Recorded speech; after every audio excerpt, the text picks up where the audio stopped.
The illegal elbow. Elbow techniques. This is the elbow. An elbow from here. I'll throw the elbow. Yeah, the illegal elbow. All right, people, we're back, man. Illegal Elbow Radio. Another exciting episode for you guys, man. This is Brian from Illegal Elbow Radio, Illegal Elbow on Twitter. And this is Dan from MMA Aftermath on Facebook and Twitter.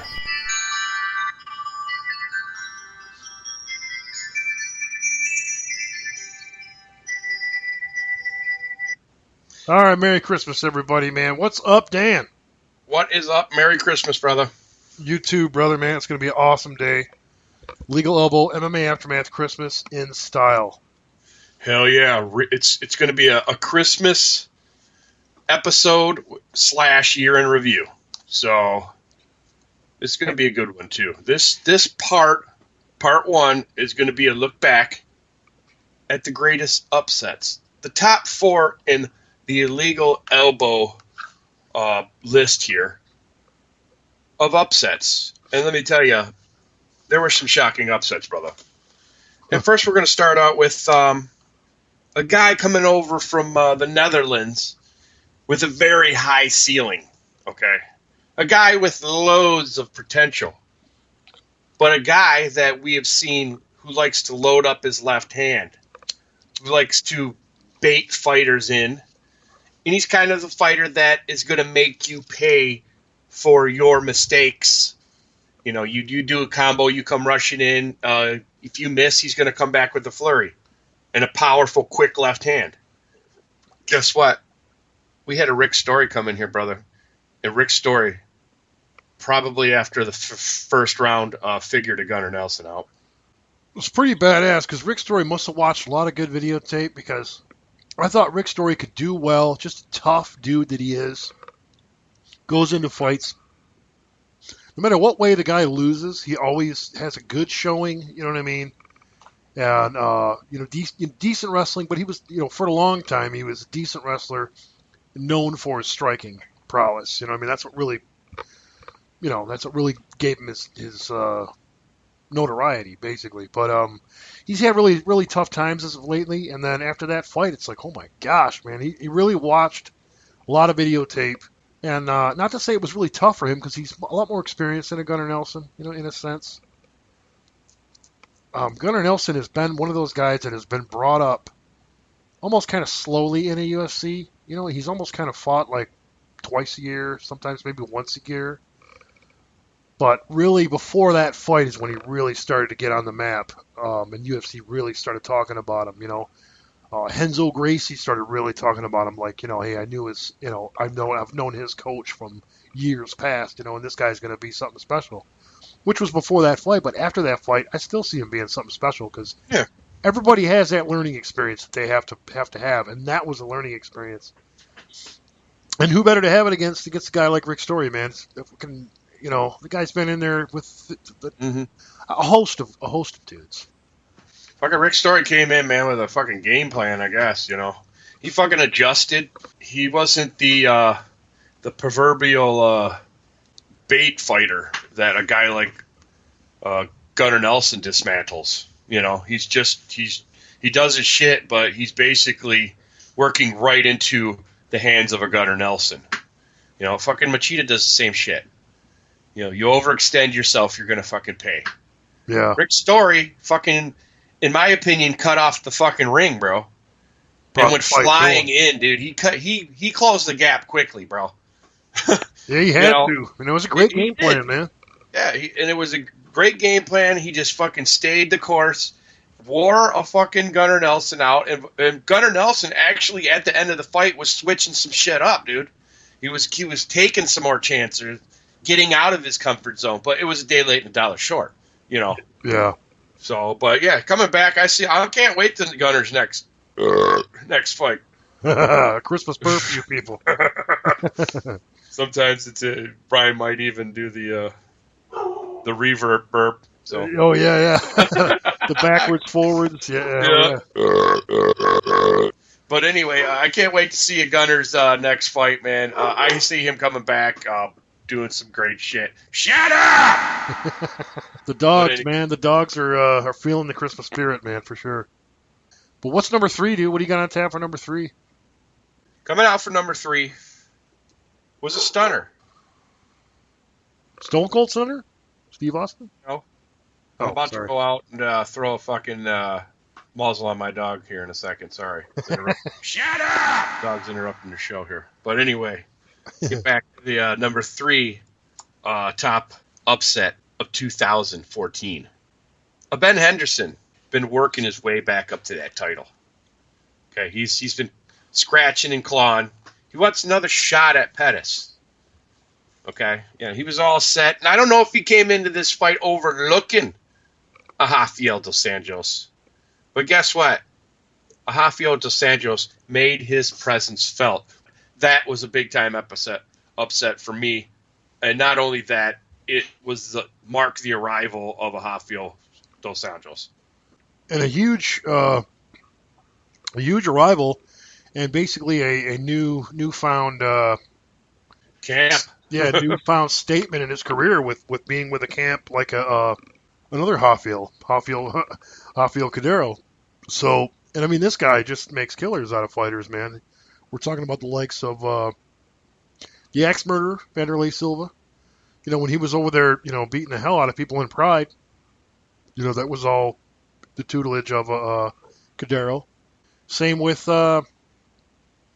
shit. Why am I forgetting his name? From was it Verdum? Yeah, Verdum. Yeah, jeez, man. How could I forget Verdum?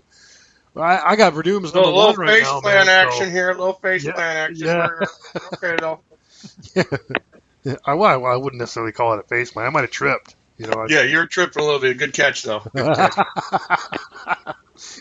You'll have to listen to the past show to get that, people. But yeah, getting back on point, shit here, man. Dos Anjos, in my opinion, looked top notch in that fight, and obviously looked top notch in his most recent fight too with Nate Diaz. Just proving his position, proving Nate Diaz didn't belong in there. But when it came to a Ben Henderson and a Dos Anjos, it's just Ben Henderson maybe could have overlooked him. You know what I mean? But at the same time, Ben Henderson was, you know, this can kind of go alongside the little. Overlooking him or whatever, but he's, still calling out Pettis, and on his previous fight before that. Oh, he doesn't want to defend his belt, which, whatever, guy. He was butthurt and all upset over it, whatever, about losing or whatever. And then, so, with that being said, he's all upset about losing. He loses his ass again. So it's like, well, that's what you get, man. If you're going to whine about your last loss, then that's what you get, I guess, really. It was no really... I like Ben Henderson. I think he's a great fighter. But, when it comes to that, I've seen that guy in post-fight press conferences acting like a dickhead. Just saying, I don't care what people think, or I don't care this and that. I don't care. I got the W. And not giving any respect to his opponents, after the fight and shit. So, hey, you know what? What goes around comes around, buddy boy. So we'll see. We'll see what happens, man. We'll see if he's able to avenge a loss like that. I don't see it happening, not before Rafael dos Anjos gets a title shot, in my opinion. But and not only that, Rafael made another clear statement. It was a fucking clown fight, really. With Nick Diaz coming in, talking on Twitter and shit, and basically getting this fight, in my opinion, from a Dana White to just end this Diaz thing going, just to get them out of here, because they're not getting any easy opponents here coming up. With Nate just getting half murdered by Dos Anjos, and fucking Nick might get half murdered here coming up against Spider. So it's not looking good right now from the Diaz camp. No, 209 Stockton might be hurting here real soon, man. Don't be scared, homie.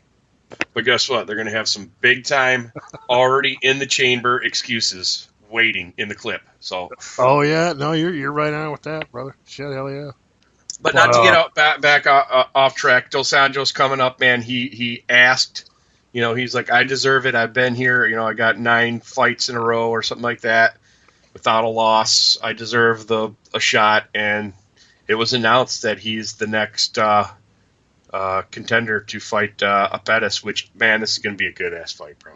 It's going to be sick, dude. And Pettis in the post-fight, of his recent fight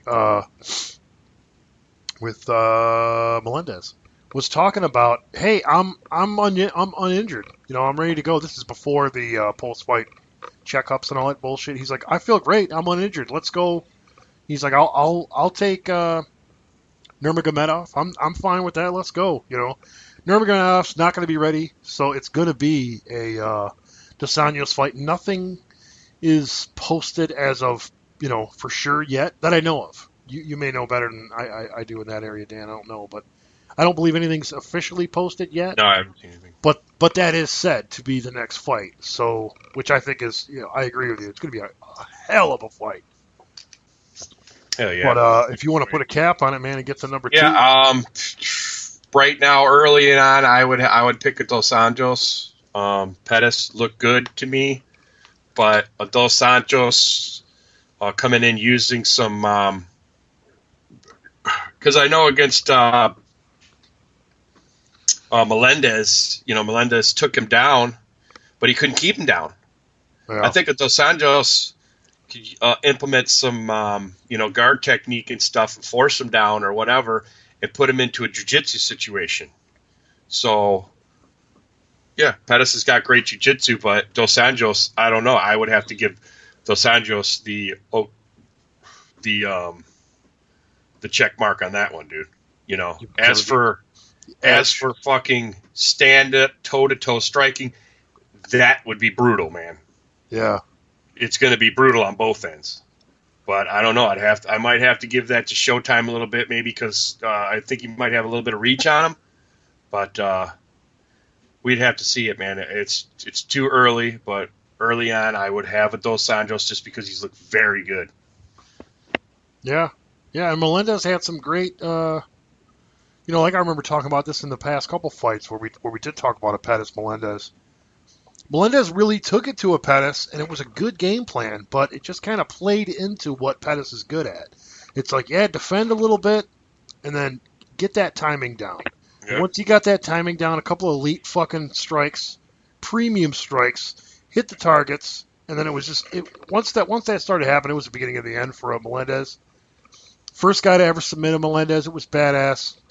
And I just think it's, like you said, it's really, really tough right now, early on, to really call a winner at this and kind of really dig your heels deep into who would take that fight. It's just, you almost have to go back and kind of look at who they fought, look at their different training styles, and what they've been doing as of lately. You know, I would have to say a Pettis early on. But I think that's basically to the elite strikes leading to a submission, kind of a offense, you know, which in stand-up I think the strikes are going to do well for him. But at the same time, on the other side, man, you got Rafael Dos Anjos pressing the pace here against you, landing some of those sick shots. Anything can happen, man. Interesting fight, though. Very interesting fight, and yet it's a title fight. So.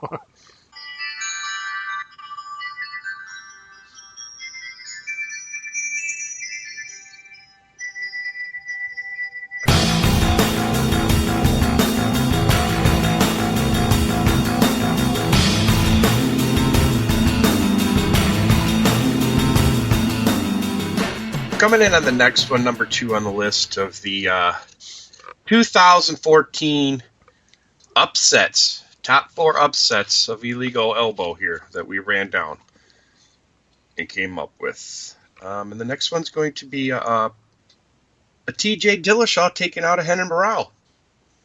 And, yeah, Renan Barão beat Gargan or Garçon or French-Canadian name. Gagnon? Yeah, Gagnon. Yeah. Thank you. Yeah, sorry about that, dude. I was a little bit late. Yeah, I was on the ice a little bit, man. It's just fucking. Thanks. No, it's for the lifeline. But it's a tough name, dude. I mean, yeah, it looks like Gagnon. Yep. And for a while there, I was thinking, the guy's been real low on the totem pole, man.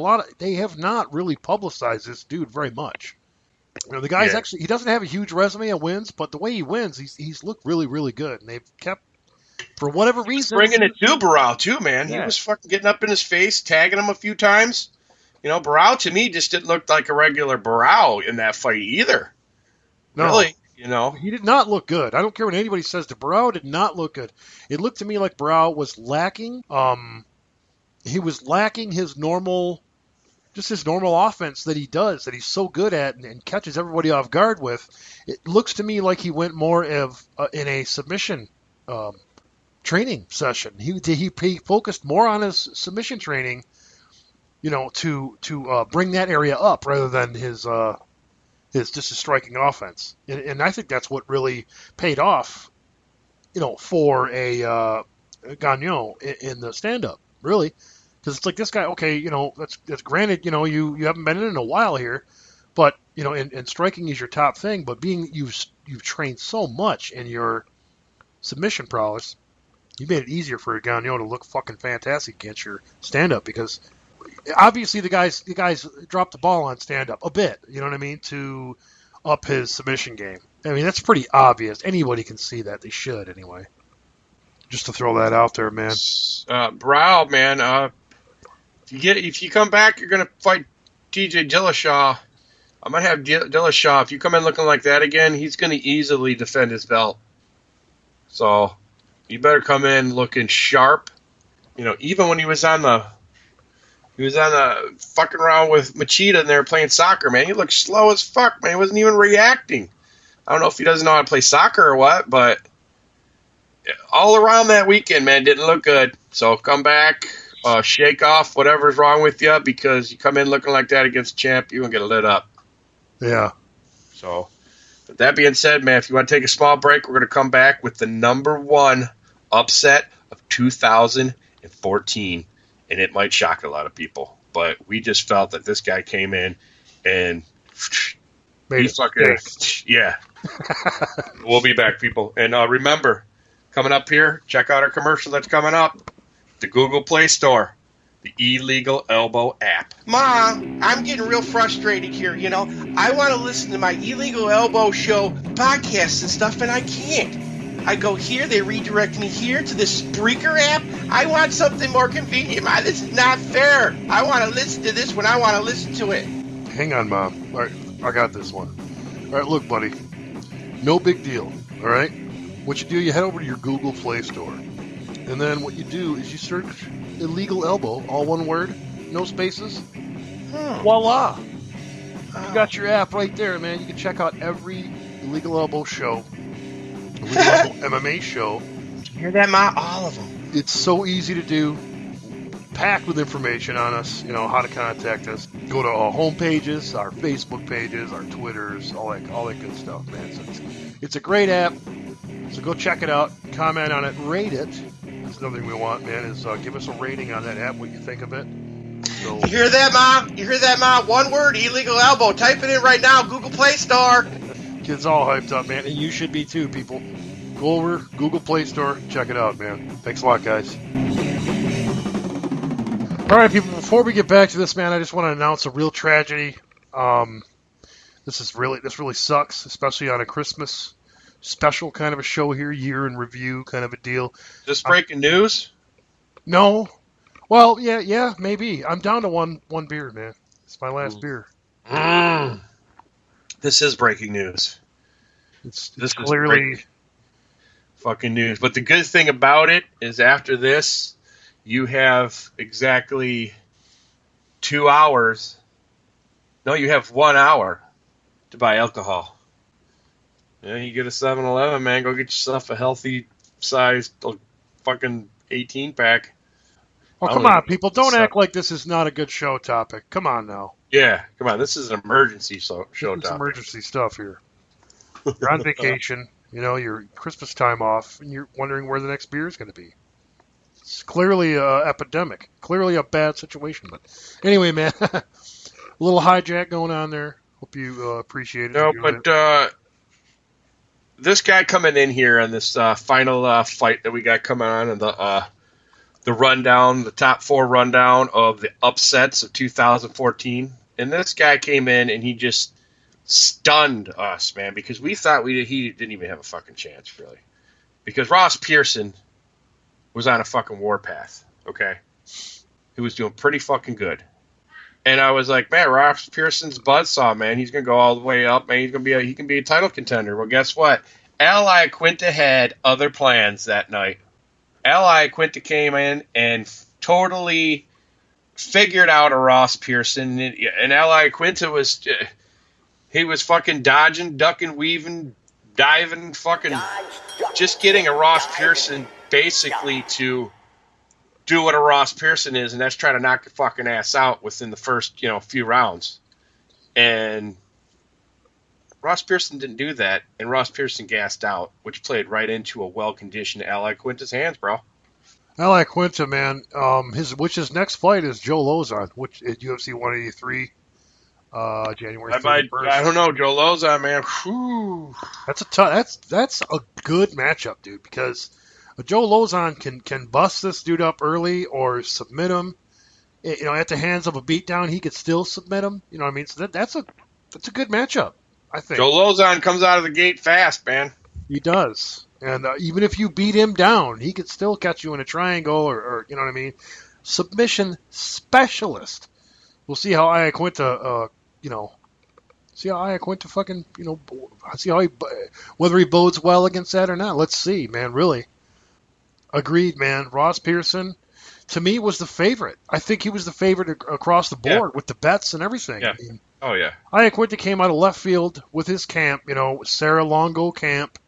We've talked At the time, about that guy. I think fucking Iaquinta was coming in like at an 11 or something like that, dude. Low on the totem pole. And Ross Pearson, I think, was like a 4 or 3 maybe, dude, or something. He was up there, dude.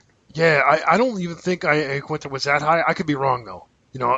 I could be totally No, wrong. I could be wrong, big time. But was not. He was. I don't think he was in the top 10. That's for damn sure. It's in the 155-pound class, which is second biggest of UFC altogether. Welterweight's the biggest. 155 is a close second. So I mean, there's a ton of badass dudes in there. I'd almost fucking instead of a Joe Lozon, almost a Nate Marquardt would actually. Nate Marquardt, son of a bitch. Nate Diaz would almost be interesting, but I would almost have that. I wouldn't throw Ally Quinta in that kind of a fight that soon because I think he did when they realign the shit. He's gonna fucking catapult up, for that win, man. Even if Ally Quinta, I think, loses to a Joe Lozon, I think it's still a learning process, man, because obviously he's come in here and he's learned superior strikes. You know what I mean? He knows what to do in a stand-up. He made Ross Pearson look very elementary, very 1-2 punch, and also very lost in the fight when Ross Pearson realized his toughness and it is in question against a guy like Ally Quinta, which was very savvy, man, very, very slick. He made it look very easy, you know what I mean? His head movement, his overall movements, you know what I mean? Coming out of a Sarah Longo fight team, it was pretty sweet to see that he had some of the Longo tutelage, man. Longo's making killers out of these guys, just much like Cadero as well. And it's really exciting to see what they're going to do next with different fighters, man. But so far, Ally Quinta is like the newest, the newest edition of Sarah Longo camp, man, big time.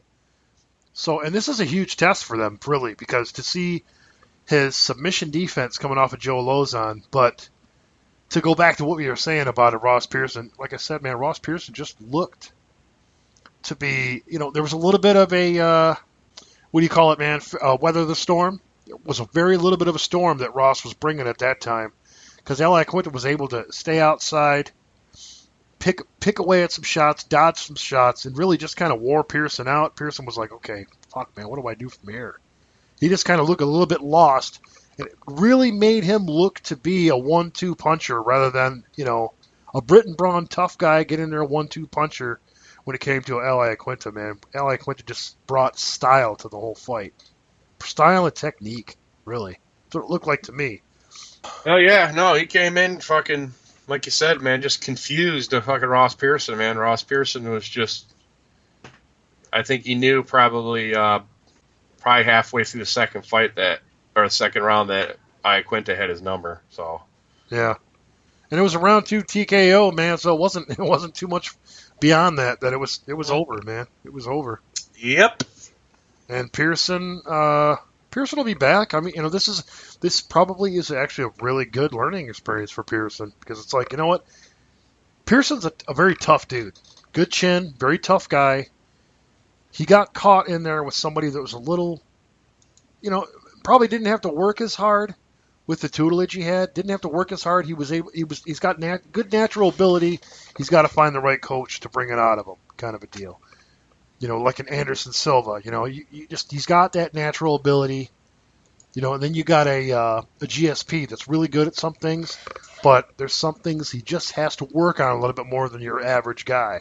Because when you look at it, in my opinion, when it comes to like the whole gamut of things, Anderson Silva's got shit tons of natural ability. GSP, he's excellent on the ground, but when it comes to everything else, it seems like there's certain things he's just got to work that hard on, and it just goes to show you that hard work pays off. You know what I mean? There's a difference between hard work and natural ability. I think that's the difference right there when you look at a GSP and Anderson Silva. Ally Quinta looked like natural ability to me. He had the right coach to fucking bring it out of him. So, and Ross Pearson, I think, like I said, man, it's a good learning experience for him. Maybe it's time to change up camps. Who knows, man? Because he was really at a great point. We saw that, Dan. I mean, he was at a great point in his career, really starting to turn heads. Yeah. Gray Maynard was a big fight for him, man. He knocked out Gray Maynard fairly easily. I mean, that was a huge statement. Well, that's the thing. You don't really go toe-to-toe at first with the Ross Pearson. And Quinta didn't do that. He ducked, dived, dodged, fucking got the fuck out of there. And then after the gas tank came up, and then we seen a Ross Pearson slow down. Commentators even noticed it. Everybody noticed it. He didn't have the crispness. He didn't have, it wasn't the same Ross Pearson. That's when, he got fucked up, man. The gas tank showed, and he got fucking clocked. So he was basically exposed, man. And that's a lot of these fucking guys that the knockout artists. It's like, you better have another game plan against some of these guys. They're going to come in and take you to a task, and you're not going to be able to fucking hit him and knock him out. He's not going to go straight up toe-to-toe with you. If you're going to be chasing him around and he ain't going to be there, you're going to expend some energy. So.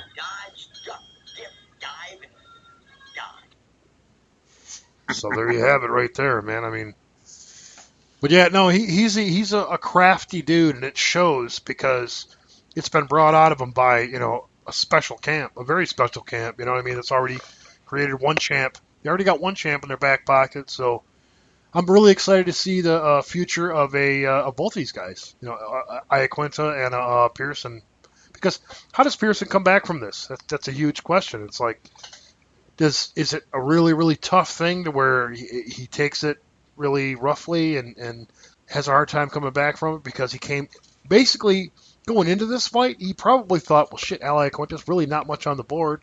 What do I do with this? You know what I mean? It's not a huge. Sometimes I gotta believe there's sometimes where it's like, you know what? Okay, I'll take this fight, but how excited for it am I? How much do I really have to train real hard for it? It depends on the fighter, of course, but that's got to be a huge question. You think? Oh yeah, yeah. And the reason why we had Iaquinta versus Ross Pearson, because all the other ones, you could have probably seen, some semblance of one of the guys beating the other guy, having a small chance of doing it. But Ally Iaquinta, man, up and down the board, I don't think anybody had Ally Iaquinta winning this fucking match that I seen on social media, unless they knew Ally Iaquinta. No. So, no. it was against odds, totally. Yeah. And it's not just some fucking dude, down the ranking. It was a guy that was steamrolling, like you said, knocking out a Gray Maynard and really making his presence known, and everybody saying, man, he's got a shot, man. He's a badass. And Ally Iaquinta just came in, silenced all the fucking crowd and said, hey, I'm here. Take notice. You better train for me. It's beautiful, man. Joe Lozon, it's on. Well, thanks for joining us, people. Remember, go to the Google App Store. Check out Illegal Elbow. Type in Illegal Elbow, one word. It's one word.